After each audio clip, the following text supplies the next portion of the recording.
Hello friends, welcome to my YouTube channel loan information.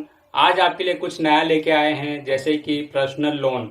Personal loan में आप कैसे अपना वेरिफिकेशन वेब करवा सकते हैं, माफ करवा सकते हैं बैंक की तरफ से।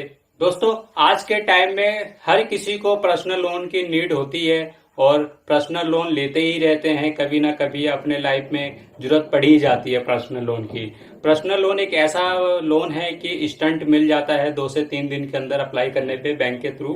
तो आज के टाइम में जो काफी इजी प्रोसेस हो गया है पर्सनल लोन का, इसीलिए लोग बाग आज के टाइम में कुछ ज्यादा ही अवेल कर रहे हैं पर्सनल लोन अपने नीड के अकॉर्डिंग।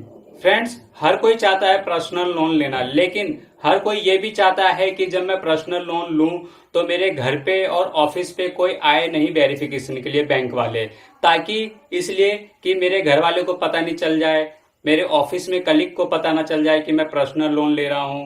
अपने फैमिली से बिना बताए हुए चाहते हैं कि लोन मिल जाए, घर पे किसी को पता ना चले फैमिली में। इसी तरीके से ऑफिस में भी ना पता चले किसी को कि मैं पर्सनल लोन ले रहा हूं।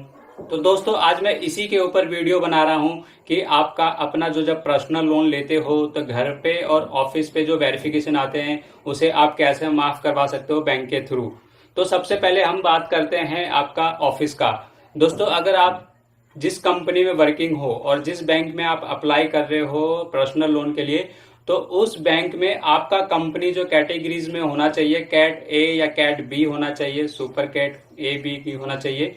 इसमें होता क्या है, जब आप कैट ए या कैट बी में वर्किंग रहोगे तो आप अपने बैंक वाले से ये कह सकते हो जो मेरा ऑफिस है, मेरा ऑफिशियल मेल आईडी है, और जो आपका जो ऑफिशियल मेल आईडी है आप उसे एक्सटर्नल इंटरनल यूज करते हैं, तो बैंक वाले से आप डायरेक्ट ये कह सकते हैं कि आप मेरे ऑफिशियल मेल आईडी पे मेल कर दीजिए कंफर्मेशन, मैं आपको रिप्लाई ऑल कर दूंगा। इससे ये कंफर्म हो जाता है बैंक वाले को कि हाँ, ये जो कस्टमर है इसी कंपनी में वर्किंग है, इतने टाइम से वर्किंग है। उसमें कुछ डिटेल्स भी मेंशन करने के मांगते हैं।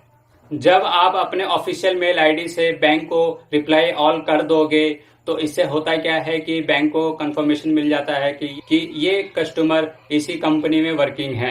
फिर इससे होता यह है कि बैंक वाले आपका जो ऑफिस का जो वेरिफिकेशन होता है वो माफ कर देते हैं, एज ए डिस्कस अपने टीम मेंबर से बात करके। फ्रेंड्स, इस तरीके से आपका जो ऑफिस का जो वेरिफिकेशन है वो माफ हो जाएगा। ऑफिस पे कोई भी वेरिफिकेशन वाला फील्ड एग्जीक्यूटिव नहीं आएगा आपके पास, ना ही ये पूछने आएगा कि यहाँ पे वर्किंग है या नहीं है। आपका जो ऑफिशियल मेल आईडी है, अगर उससे ही आप रिप्लाई ऑल कर दोगे तो उससे ही आपका काम चल जाएगा, वेरिफिकेशन नहीं होगा फिर ऑफिस का। फ्रेंड्स, आप इसी तरीके से आप अपना रेजी अपने घर का भी वेरिफिकेशन माफ करवा सकते हैं, लेकिन इसमें जो कंडीशन ये होती है, आपका जो सिविल है, सिविल पे जो एड्रेस है प्लस आधार कार्ड पे जो एड्रेस है प्लस आपका जो बैंक स्टेटमेंट है उस पे जो एड्रेस है, ये तीनों एड्रेस सेम होना चाहिए, एक ही जगह का होना चाहिए। तीनों एड्रेस जब सेम होगा तो आप अपने बैंक को बोल के अपना घर की वेरिफिकेशन माफ करवा सकते हैं। उस पे बैंक डिसाइड करेगी कि इसको माफ कर सकते हैं या नहीं कर सकते हैं घर की वेरिफिकेशन।